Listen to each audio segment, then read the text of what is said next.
In this video, you're going to learn 5 tips for how to lead your church in worship online. Coming up.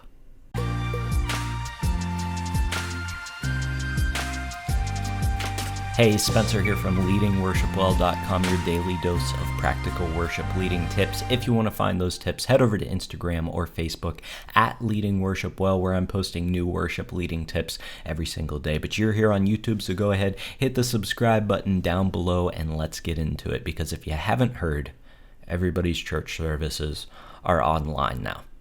Every church is doing live streaming, and that's sort of, honestly, I think it's easy to translate a message from doing it in a live church service to doing it online because you're just speaking. But when it comes to leading worship, things get a bit more complicated.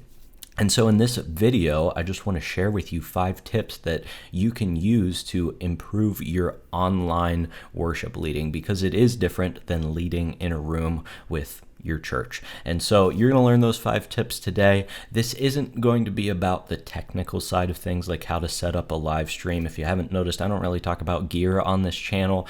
I do understand that that's a priority and people want the answers to that. So there's plenty of great videos on that. I'll link some down below from some of my worship leading friends. But today I want to focus on the actual act of how do you lead worship online. Not the technical side, but the fundamentals of how do you lead worship online. One quick question for you before we get into the tips. I want to hear from you, because this isn't just about what I know or what I believe, but I believe that we can all learn from each other. So here's your question for today. I want you to leave the answer in the comments below. You've probably been live streaming for a week or two now. So how have you adapted to leading worship online? What is your number one tip for what other worship leaders should think about, what they should do, something new that they can incorporate whenever they lead online? Scroll down, leave a comment below, hit the like button while you're down there, and I'll talk to you in a second.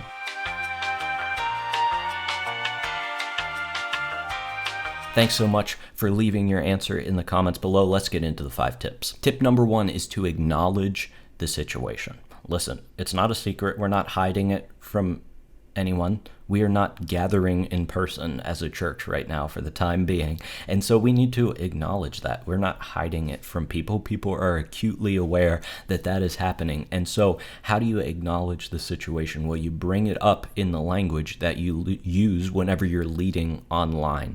And I know the temptation is to just lead. If you're like in a room, maybe you're still meeting at church and you're still leading with your worship team, and there's some other leaders from the church in the room. The temptation is to just lead the people who are directly in front of you. But now the vast majority of people are watching online. And so we need to prioritize them and lead with them in mind. Before, churches live streamed, and it was kind of like this extra piece on the side, and maybe the pastor would sort of give them a shout out every once in a while. You know how that goes, where they're like in the middle of their sermon and they're like, well, if you're at this campus, or if you're at this campus, or if you're online. Like, now we need to put online first. So acknowledge the situation. Say, hey, I know that you're sitting at home. I know you're watching on your phone or on your computer, whatever it is. Just to acknowledge the situation and lead into that situation now that the context has changed. Tip number 2, and these all sort of flow into each other. Tip number 2 is to remind people that this is still a collective worship experience. So we've acknowledged the situation. Hey, we're all separated. We're in our homes. We're watching maybe with our family, or maybe you're by yourself, whatever it is. But I want to remind you that we are still worshiping together. We're worshiping in spirit together. You're not just by yourself whenever you're watching this live stream, but you're watching along with the rest of your church. So remind people that this isn't like everybody's separated. We're still worshiping together, and you really need to amp that up. I think people forget about that even when we're in person. I've noticed a trend in churches where we just show up and we all sit in the seats that we always sit in every Sunday, and we just want to show up and have our own personal worship experiences. And that happens when there's other people in the room, but now magnify that where you are actually physically alone, and it's so easy to just enter into it with the idea that, this is just my personal time of worship and I'm going to get what I need out of it. But we still have a responsibility to each other as a church during this time. And so remind people of that. One of the ways you could do that is say, like, before you sing a chorus of a song, maybe it's reminding us of God's faithfulness, whatever it is, tell people to sing that over the rest of your church. Like, we're not in the same physical space, but we can still pray those words over each other and sing them over each other, even though we aren't in the same physical space. So now more than ever, it is more and more and more important to remind your church that we are all in this together. This is still a corporate worship experience. We are all worshiping together at the same time, watching the same live stream. We're one in spirit. Number 3 is to challenge the people you are leading to participate.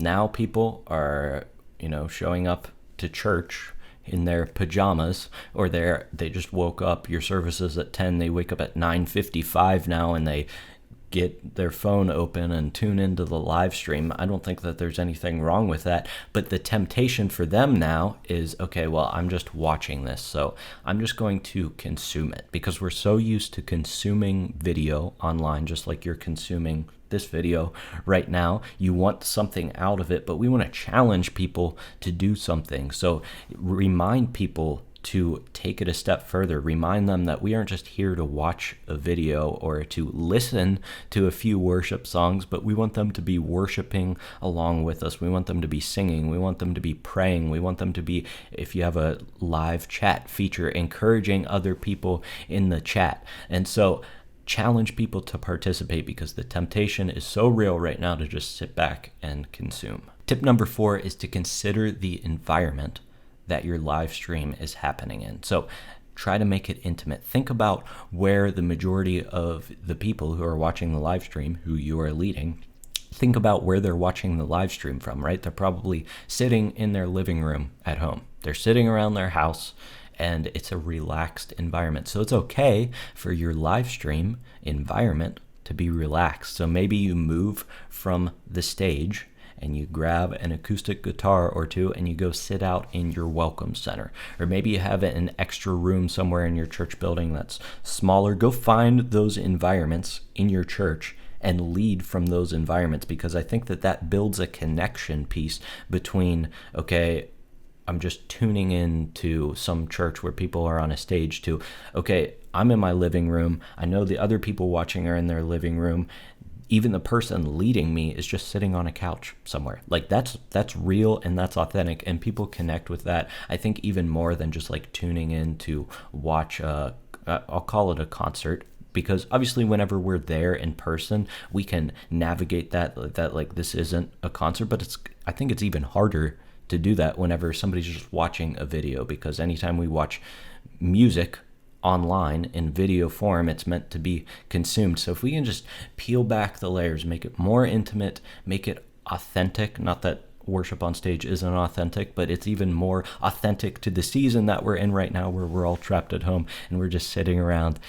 Make the environment that you lead in similar to the environment of the people that you are leading. Finally, tip number 5 is that now is the time to try something new. All right, everything has been turned upside down. And so people are even more receptive now to trying something new. So if your standard worship service looks like, okay, we play 4 songs, have a message, and then end with a song, try something new. Try adding a different element. Lead people specifically in like where they're at. So instead of just singing 4 songs straight in a row, like sing 2 songs and then lead them in a specific time of prayer where they can pray for something specific, probably related to what's happening in the world right now, but just speak to them directly and lead them through that, and lead with the idea that, once again, we've got to fix our mind on the context that we're leading in now, where people are sitting around at home and the temptation is to not participate. So figure out ways that you can incorporate that you probably wouldn't do on a Sunday morning if your whole church was gathered together, because it wouldn't make sense in that context. So try to come up with some ideas that you can incorporate that are different. People are going to be receptive to those right now. All right, I said there were 5 tips, but here's a bonus tip for you. Tip number 6, every church is live streaming now. You know that.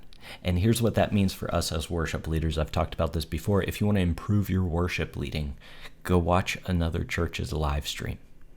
There's so many churches live streaming. There were so many churches live streaming before this happened. Now there's even infinitely more churches live streaming. So go tune into their live stream, see what they're doing. We're not like stealing their ideas. We're all part of one church. And just ask yourself the question whenever you watch their live stream this week, what are they doing that I like?